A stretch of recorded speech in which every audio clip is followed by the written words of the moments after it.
Vamos ter mais informações desse caso agora com Franci Rodrigues, acompanhando desde cedo. Franci, muito boa tarde a você. Você já está aí no cemitério Campo da Esperança, onde imagino daqui a pouco já começa o velório do cabo vítima dessa tragédia. Não tem como a gente falar de outra maneira. Não é isso? Franci Rodrigues, boa tarde a você.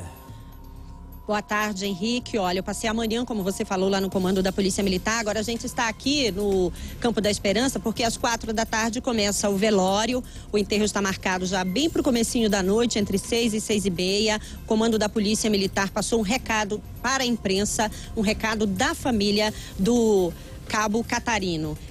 Pediu que a imprensa sim pode acompanhar, eles têm conhecimento, eles concordam que é um assunto de muita repercussão, mas pediram que a imprensa se mantenha um pouco afastada, não é? Que o momento aqui na Capela 10, a partir das 4, seja um momento só de despedida mesmo da família e dos amigos. Agora lá no comando, lá no quartel, no comando geral da Polícia Militar, Henrique, o clima é de luto. O comandante Josiel, o comandante geral da Polícia Militar, começou essa coletiva, uma conversa com jornalistas, dizendo o seguinte: é uma situação extremamente difícil em toda a história da corporação. Ele disse também que a polícia está de luto. É um luto, segundo ele, duplo, porque o outro policial não queria esse desfecho. Durante a coletiva, os jornalistas questionaram muito o comandante da corporação se não teria sido uma precipitação aí do cabo Damasceno, que, segundo testemunhas, algumas pessoas disseram, isso não está confirmado, a polícia ainda vai ouvir oficialmente essas pessoas, que a polícia teria chegado atirando, sem exatamente ainda tentar negociar, tentando desarmar esse policial, esse bandido, tentando fazer ele desistir dessa ação. Essa é uma das versões que a polícia vai investigar. Ele diz que é muito precipitado falar sobre isso agora, mas não acredita em falha, em despreparo, em precipitação. Prefere chamar esse caso como fatalidade. O comandante também foi questionado, que seria o segundo caso em menos de 2 meses. Aí as pessoas relataram sobre aquele caso lá de Braslândia, Henrique, que a gente cobriu também aqui no Balanço Geral, daquele policial que acabou confundindo aí um estudante que estava de carona com os amigos com um bandido em fuga. Aí a polícia também atirou, matou esse rapaz inocente aí. Aí o comandante da polícia prefere não misturar um caso com outro. Ele diz que esse caso de ontem é isolado, que nada tem a ver com o que aconteceu lá em Braslândia. Bom, diz que não tem condições exatamente nesse momento de dizer como foi a dinâmica.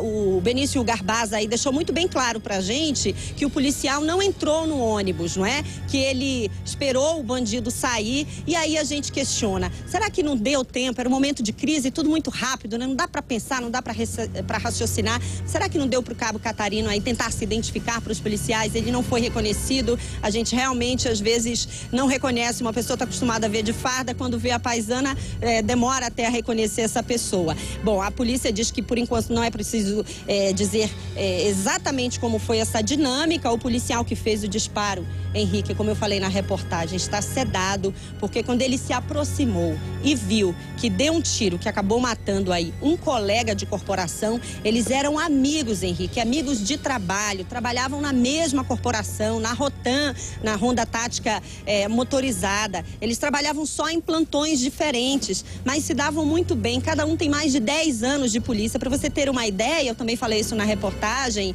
o cabo Damasceno, que foi o que fez o disparo, Henrique, tem 30 menções honrosas, ou seja, ele recebeu inúmeros elogios pelo bom desempenho policial em várias ações policiais.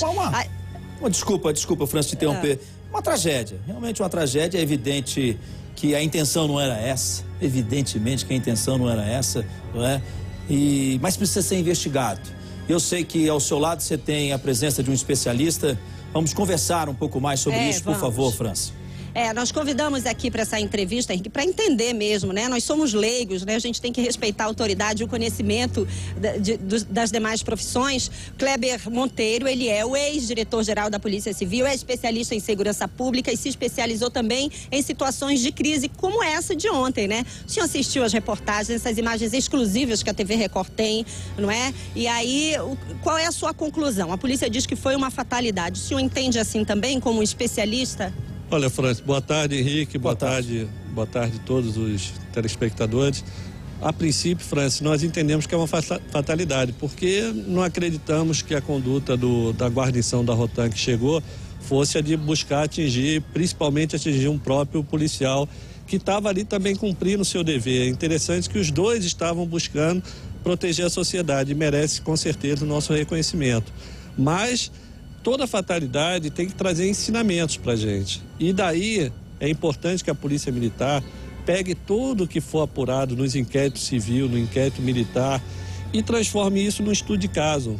Leve para dentro da Academia de Polícia Militar, para que isso seja reproduzido, para que não aconteça de novo, né? Pelo menos se evite, minimize a possibilidade de acontecer. E a gente só consegue isso estudando realmente o que aconteceu, reconhecendo se houve ou não alguma falha e procurando suprir essas falhas nas ações de abordagem futuras. Agora, Kleber, a polícia aqui do Distrito Federal, ela não tem muito esse histórico de matar, não é? De atirar para derrubar. Isso é mais a gente vê no Rio de Janeiro, São Paulo. Aqui a polícia tem mais primeiro diálogo, vai tentando a negociação.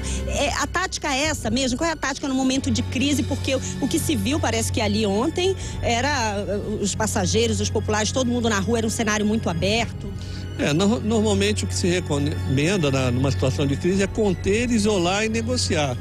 Porém, cada caso é um caso. Um policial chegando numa localidade onde está havendo uma crise e ele identifique aquele que nós chamamos de o inimigo próximo, ele acaba tendo a oportunidade de efetuando um disparo e resolvendo a questão. E eu acho que foi isso que passou na cabeça do policial que atirou, que ele poderia resolver aquela questão. Por outro lado, se exige sempre do policial que está à paisana, e nós temos muitos policiais civis e também policiais militares que eventualmente trabalham à paisana, que procurem portar o seu distintivo e que quando numa abordagem dessa, façam esse distintivo e a vocalização da sua ação. Ou seja, a polícia, ele dá conta a todos que aquele é um policial que está agindo, porque senão pode ocorrer realmente num erro e o policial que atirou ser penalizado por uma conduta que ele